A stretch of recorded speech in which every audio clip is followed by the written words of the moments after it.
قرآن مجید نے عام مسلمان خواتین کے لیے نہ تو جس طرح کے سمجھا جاتا ہے پردے کو کوئی احکام دیے اور نہ وہ اس بات پر اصرار کرتا ہے. اس نے اصل میں مرد و زن کے اختلاط کے آداب بتائے ہیں اور یہ سورہ نور میں بتائے گئے ہیں.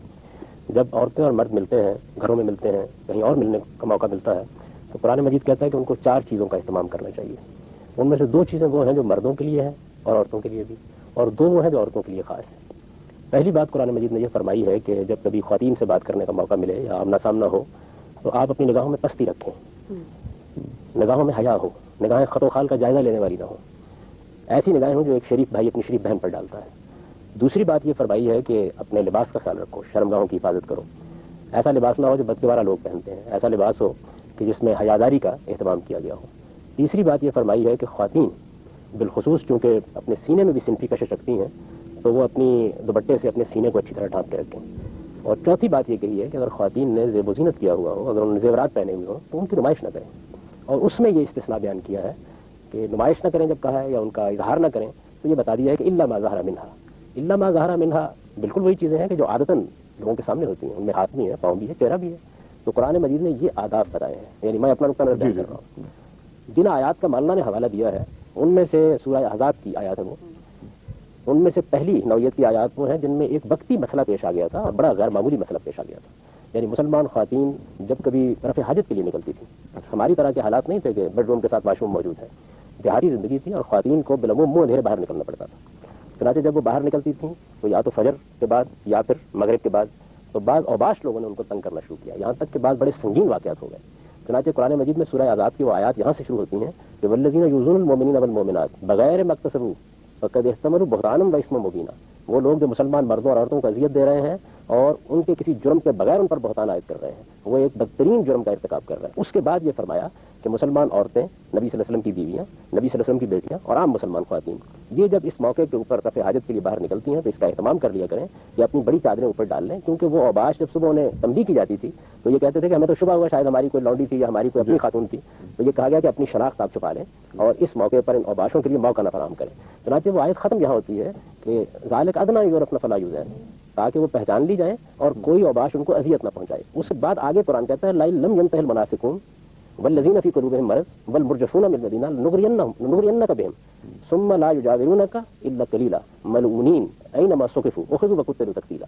یعنی اگر یہ منافق، یہ بہتان لگانے والے، یہ افواہیں اڑانے والے اور یہ لوگ جن کے دلوں میں روگ ہے اب بھی باز نہ آئے تو پھر ان کو پکڑا جائے گا، ان کا تعاقب کیا جائے گا اور ان کو قتل تک کی سزا دے دی جائے گی. یہ سنگین صورتحال ہے جس میں مسلمان خواتین کی عزت کی بحالی کے لیے اور ان کی عفت کو قائم رکھنے کے لیے اللہ تعالیٰ نے یہ ہدایت فرمائی. یہ کوئی ابدی حکم نہیں ہے، یہ کوئی ہمیشہ کی شریعت نہیں ہے.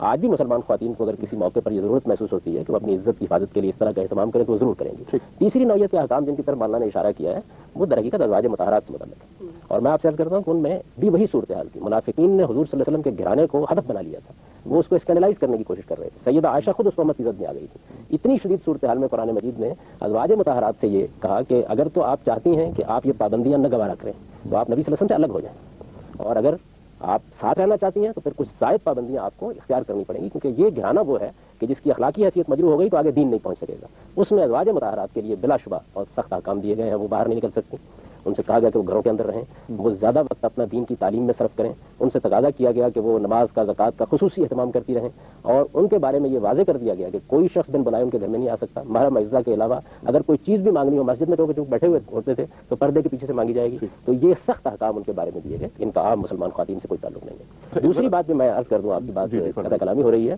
کہ قدیم جتنے بھی ادیان ہیں جس کی طرف مولانا نے اشارہ فرمایا ان میں ایسی کوئی بات نہیں ہے. دیکھیے وہاں وہ خواتین اپنے جانوروں کو پانی پلانے کے لیے آئی ہوئی ہیں، خود پانی پلانے کے لیے آئی ہوئی ہیں، وہیں کھڑی ہوئی ہیں، وہاں کسی پردے کا کوئی ذکر نہیں ہے.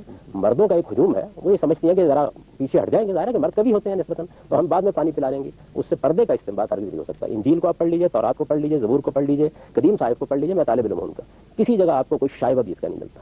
اور ایک بات بتائیے کہ اور آپ یہ فرما رہے ہیں کہ چہرے کا اور ہاتھ کا پردہ نہیں ہے. کبھی بھی آپ یہ فرمائیے کہ عہد نبوی میں یا بارگاہ رسالت میں جب خواتین حاضری دیتی تھی تو اس وقت کیا وہ پردے میں آتی تھی یا کیا وہ جلابیب کوئی بڑی چادر تھی ہوتی تھی، کیا ہوتا تھا؟ آپ فرمائیے. میں آپ کے سوال کا جواب بھی دوں گا، لیکن جو 2-3 نکات اٹھائے ہیں ہمارے بزرگوں نے، میں ان کے بارے میں بھی عرض کرنا چاہتا ہوں. دیکھیے بات یہ ہے کہ میں نے پہلے یہ عرض کر دیا تھا کہ یہ 3 نوعیت کے احکام ہیں. ایک احکام وہ ہیں جو تمام مسلمان خواتین کو دیے گئے ہیں، وہ ابدی شریعت ہے، وہ میں نے عرض کر دیا کہ 4 نوعیت کے احکام ہیں، ان کا خلاصہ بیان کر دیا میں نے۔ ایک وہ احکام ہے جو رسول اللہ صلی اللہ علیہ وسلم کی ازواج مطہرات کے ساتھ خاص ہیں۔ ازواج مطہرات کا مسئلہ بڑی وسعت کے ساتھ زیر بحث آیا ہے، کسی معاملے کے خاص ہونے سے وہ حکم منسوخ نہیں ہو جاتا، اس کا مطلب یہ ہے کہ وہ حکم ایک خاص شرائط کے ساتھ یا خاص طبقے کے لیے ہے۔ مثال کے طور پر رسالت میں آپ صلی اللہ علیہ وسلم کے بارے میں قرآن مجید میں یہ بیان ہوا ہے کہ اگر کوئی آدمی سرگوشی کرنا چاہتا ہے، آپ سے اکیلے میں بات کرنا چاہتا ہے، تو منافقین کی حوصلہ شکنی کے لیے حکم دیا گیا کہ کچھ صدقہ کر کے آئے۔ اب ظاہر ہے یہ قرآن میں موجود ہے، اس کو قرآن سے نکال نہیں دیا جائے گا، یہ اصل وہ صورتحال کو ہمیں بتاتا ہے۔ قرآن مجید پیغمبر کی سرگزشت انذار ہے، اس میں حضور کی خانگی زندگی زیر بحث آئی ہے، آپ کے معاملات زیر بحث آئے ہیں، جنگوں کے واقعات زیر بحث آئے ہیں، تو اس کا یہ مطلب نہیں ہوتا کہ کسی حکم کو جب آپ شرائط و حدود کے ساتھ بیان کر رہے ہیں تو وہ منسوخ ہو رہا ہے۔ ایک تو میں عرض کروں، پھر میں نے عرض کیا کہ تیسری نوعیت احکام کی، وہ احکام وہ ہیں جو مسلمان خواتین کو دیے گئے ہیں، ان میں حضور کے ازواج بھی شامل ہیں، ان میں آپ کی بیٹیاں بھی شامل ہیں، اور ان میں عام مسلمان خواتین بھی شامل ہیں، لیکن وہ احکام ایک وقتی تدبیر کی حیثیت رکھتے ہیں۔ ایک سنگین مسئلہ جب پیش آ گیا تو اس میں بعض ہدایات دی گئی، ان کا تعلق بھی اسی ابدی معاملے سے نہیں ہے، اس کی تردید کے لیے اتنا کافی نہیں ہے کہ مسلمان خواتین کو کہا گیا۔ کس پس منظر میں کہا گیا؟ میں نے آپ کو اس کے پہلے کی آیت سنائی، پہلے کی آیت کا مفہوم یہ ہے کہ وہ لوگ جو مسلمان عورتوں اور مردوں کو اذیت پہنچا رہے ہیں اور بہتان لگا رہے ہیں ان کے اوپر، ان کو معلوم ہونا چاہیے کس درجے کا گناہ کر رہے ہیں۔ درمیان میں یہ حکم دیا گیا ہے، اور حکم دینے کی وجہ بھی یہ بتائی گئی، صنفی کشش نہیں بتائی گئی، یورپ نہ فلا یوزین، یعنی تاکہ وہ پہچان لی جائیں اور کوئی اوباش ان کو اذیت نہ دے۔ آپ صورتحال کو دیکھیے، خاتمہ اس پر کیا گیا ہے کہ اس کے باوجود یہ منافقین باز نہ آئے اور یہ افواہیں پھیلانے والے باز نہ آئے تو ہم ان کو قتل کی سزا دے دیں گے۔ مجھے بتائیے کہ اس سنگین صورتحال کا آپ اندازہ کر سکتے ہیں؟ تو یہ نوعیت ہے۔ لیکن اس بات سے جو اختلاف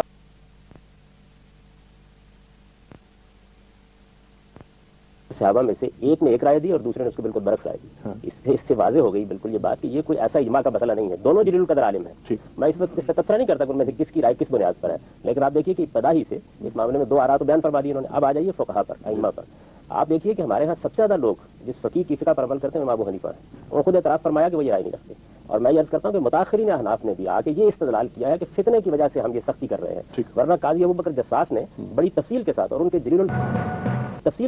کے جلیل القدر حنفی فقیہ ہونے سے کون اختلاف کر سکتا ہے، اس موضوع پر باقاعدہ دلائل دیے ہیں اور یہ کہا ہے کہ اس طرح کی کوئی چیز نہیں ہے۔ اور میں آپ سے عرض کرتا ہوں کہ یہ جو عام طور پر خیال کیا جاتا ہے کہ ایسا ہی چلا آ رہا تھا، یہ بات بھی ٹھیک نہیں ہے۔ رسول اللہ صلی اللہ علیہ وسلم کے زمانے میں ازواج مطہرات بے شک ان پابندیوں میں ڈال دی گئی، اس کے وجوہ اسباب ہیں، اور زیادہ تر روایات انہی سے متعلق ہیں۔ عام مسلمان خواتین میں سے وہ بھی تھیں کہ جو اس کا اہتمام کرتی تھی، اور ان کو عام طور پر متلقبہ کہا جاتا تھا، وہ بھی تھیں جو اس کا اہتمام نہیں کرتی تھی۔ مشہور واقعہ 10 ہجری میں رسالت پاک صلی اللہ علیہ وسلم نے حج کیا ہے، اس کے بعد ایک خاتون نے آپ سے سوالات کیے ہیں کھڑے ہو کر، اور اس موقع پر آپ نے ایک صحابی کا رخ موڑ دیا، تو ظاہر بات ہے کہ یہ صورتحال تھی کہ اس میں کوئی چہرے کا پردہ نہیں کیا جا رہا تھا۔ بعض لوگوں نے توجیہ کرنے کی کوشش کی، اس کی طرح حالانکہ حج ختم ہو چکا تھا، یہ واقعہ احرام میں تو ویسے ہی احرام ختم ہو چکا تھا، یعنی احرام ختم ہو چکا تھا، بالکل وہ واپس تشریف لا رہے تھے، اس وقت کسی احرام کی پابندیوں کا کوئی سوال نہیں ہے، اس وقت معاملہ بالکل عمومی زندگی کا تھا۔ میں آپ سے یاد کرتا ہوں کہ احناف کے فقہا اس زمانے میں جو بھی کہیں، ان کے جلیل القدر فقہا کا یہ کبھی موقف نہیں رہا، اور وہ اس کے قائل رہے ہیں ہمیشہ۔ جو لا یبدین زینتہن میں وہ یہ بحث کرتے ہیں کہ ہاتھ پاؤں چہرہ اس سے مستثنا ہے، یہ جلیل القدر مفسرین کی رائے بھی رہی ہے۔ اچھا، زمخشری نے، آلوسی نے، دوسرے لوگوں نے وہ تمام آراء نقل کی ہیں، انہوں نے بتایا کہ اور بارگاہ رسالت میں جب خواتین حاضر ہوتی تھیں